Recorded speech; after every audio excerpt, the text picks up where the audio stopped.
So we have an interesting story in the Torah about the time that Am Yisrael were in the desert, and there was snakes that were biting them, and they came to Moshe Rabbeinu screaming, "Those snakes are killing us! Do something!" So Moshe asked Hashem what to do, and Hashem tells him a commandment: you make some kind of a sign of a snake from copper, and you put it on a flag, on a stick, whatever it is, and whoever gets bitten will look on that and will get healed. And sure enough, it worked. They got healed. They were happy, and for years they were using that until it became to be an idol worshipping, and then Chizkiyahu Melech, he saw that it became to be a negative thing, so he destroyed it. That's the simple story. Now, Masechet Rosh Hashanah, Mishnah of Masechet Rosh Hashanah, is giving a certain interpretation that most of the people explain, according to that Mishnah, that obviously the life and death is not in the hand of a copper snake that Moshe Rabbeinu made. It's in the hands of Hashem. So what's the meaning of this copper snake? So the way the Mishnah explains it is that when people would look on the copper snake, it was high, so they look up. So when they look up, so they see the sky, the heavens. It reminds them Hashem. So they are relating to the heavens, to Hashem, and that gives them the healing. Okay, so the healing is in the hands of Hashem, not in the hands of the copper snake. So that's the simple meaning, or the simple interpretation of the story in the Torah, according to the Masechet Rosh Hashanah. Okay, now let's go one step deeper. We have in the world, we have many things that we don't understand how it works, but somehow it works. Yeah, for example, simple example. Somebody is coughing, is going to a doctor. The doctor gives him a pill, and he have no idea what this contains, but he believes to the doctor that he's doing his work, and he's taking the pill, and is feeling better. Is that a problem in faith? You don't know how it works. How can you trust something? How can you trust the doctor? How can you trust your teacher in school? How can you trust anything? And there is people that they don't trust anyone. Okay, it's also a problem. How can you live life when you don't trust anyone? Whatever you do, you're in a problem. So, this thing of trust and faith is very deep and tricky. Okay, and today people are using that like all over the world in like all kinds of crooked, twisted ways. For example, you're talking about medicine. So let's say I have a product that I want to sell that is some kind of like in the direction of help. Yeah. So in the advertisement, I will take someone that is dressed like a doctor. So that shows that you have to believe him because he's a doctor, right? And he tells you have to buy this product, and then that will make you healthy. I hear it from a doctor, so I buy the product and I be healthy, right? That's the way that the world works today, unfortunately. And many people go by that. Many people believe that, and they follow that. Okay. So now, let's go back to the copper snake. Yeah. Obviously, that's not like a product that someone wants to sell, right? That's a commandment. Hashem commanded Moshe Rabbeinu to do so. So that's something different, right? So how does it work? So the simple understanding that we have in the Mishnah is that when it gives the people something to hold to. Yeah? If I tell the people simply, look, you're sick, pray to Hashem. Hashem will heal you. So many people, they say, I don't know how to pray to Hashem. I don't know if Hashem is accepting my prayer. I don't know if it really works. I don't know if Hashem really hears me. I'm so little. I'm so wicked. I'm so this. I'm so that. Hashem is so big. Hashem is so distant. He doesn't really care about me. All kinds of problems, emotional, psychological problems that is blocking the connection for people.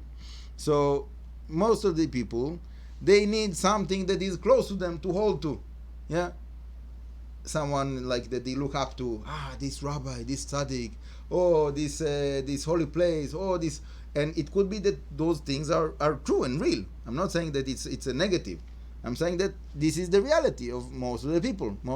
Like 99% of the world, they cannot relate to Hashem straight. So they need something like that is close to them. What should they do now? I should hold this rope. Okay, now I hold this rope. Now I feel better. I something, yeah. I need something. So when you have something that you hold to, you have to look on this copper snake, and then it will heal you.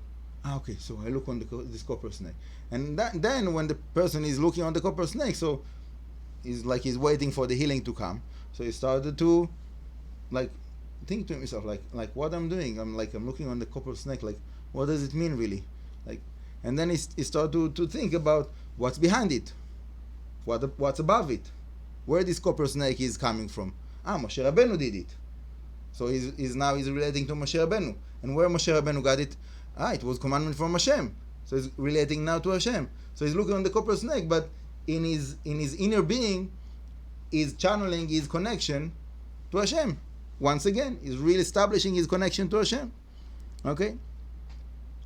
And that's obviously something very positive. That's what I'm doing in all of those techniques of meditation that I'm teaching, right? To teach how a person can do this procedure. I don't know how to describe it. Process of reestablishing the connection to Hashem. So that's one angle of an answer. Now we can go in a different angle. Okay, we're going to go in a different angle. And you know that there is a whole long discussion about witchcraft and what is the difference between Kabbalah Ma'asit and witchcraft. I have a few videos about it in the YouTube channel.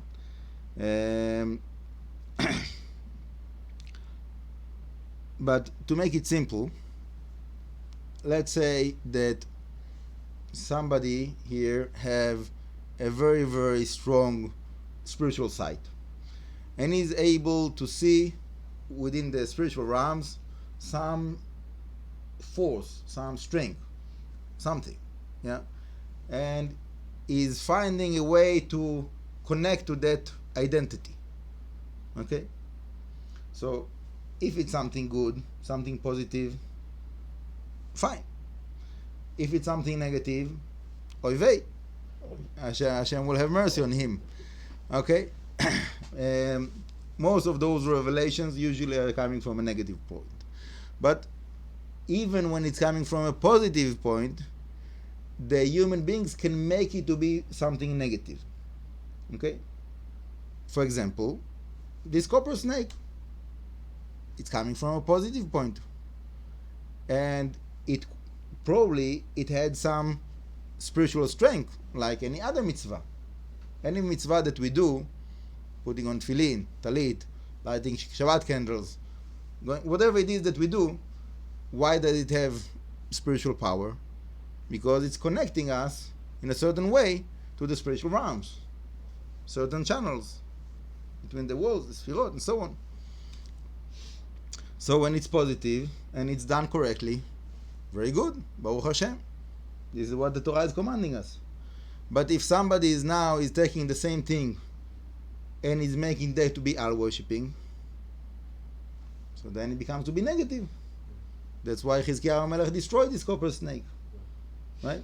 So let's say that now someone will take the the tefillin and make that to be like an idol, or like an idol, the tefillin, it's still an idol worshipping, even though he's using the tefillin, which is something that for itself it's holy, but he's using it in the wrong way, he's relating to that in the wrong way, and he can make the tefillin to be idol worshipping.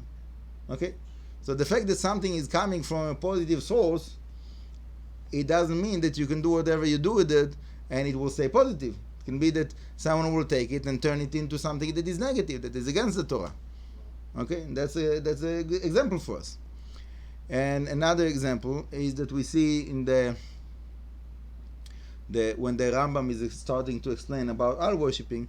So he says in the generation of Enosh, they had the ability to see the angels, holy angels, positive angels, but they turned the angels to be idol worshipping. They were worshipping the angels instead of worshipping Hashem. So that started the idol worshipping in the world. Okay, so the source was a true vision. They had a true, real vision of something that is holy, something that is positive. But they took it and they used it in the wrong way, and they turned that to be something negative. Okay? And that goes through all of the history of humanity. Okay? It goes something that is like very, very hardcore, hardwired inside of many, many people mindset and spiritual structure of their being, unfortunately. And a big portion of what is my mission, our mission, what we're trying to do is to try as much as possible to clear the spiritual space. Okay?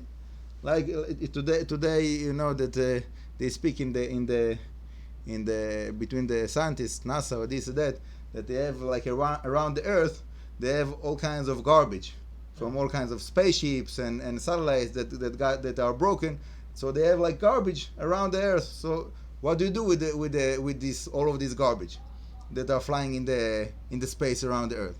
You have to clear it somehow. Otherwise, it can make all kinds of problems. It can crash into the Earth. You want to send a spaceship, and it can crash into it. So it's right. So the same thing in the physical, the same thing also in the spiritual.